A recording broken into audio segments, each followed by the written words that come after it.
I'm Presley, and welcome back to Bite-Sized History Freedom Trail.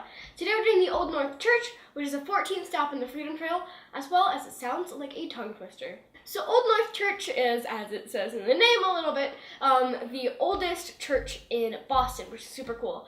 As well as it has a 191-foot tall steeple, which is the tallest in all of Boston as well.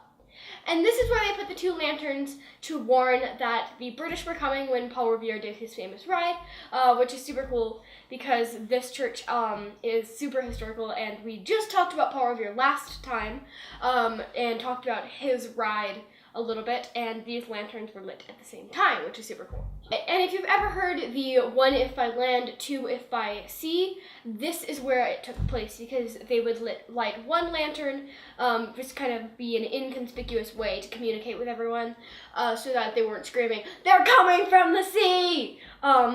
Then they would put two lanterns if they're coming at sea, which they did, and they would put one lantern up if they're coming by land.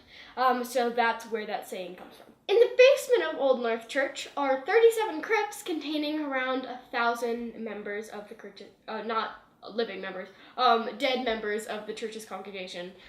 That's a lot of dead people. I kind of want to go down there, but I don't think we can actually go down there, but I do want to go to the catacombs someday.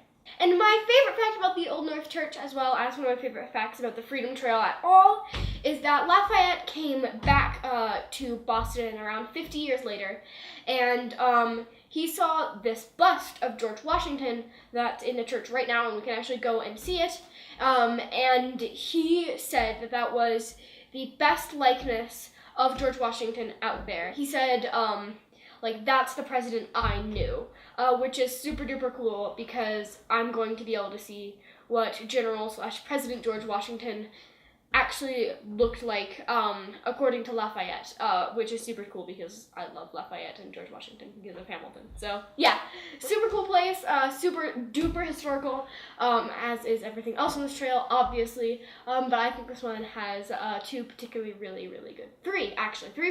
good facts. So make sure to tell me in the comments below if you have been here before or if you've been to any of the other stops on the Freedom Trail, as well as press the subscribe button to see videos on the rest of the stops on the Freedom Trail, as well as to see us when we actually go out on the Freedom Trail and see this in person. So yeah, thank you for watching, and I'll see you next time. Bye!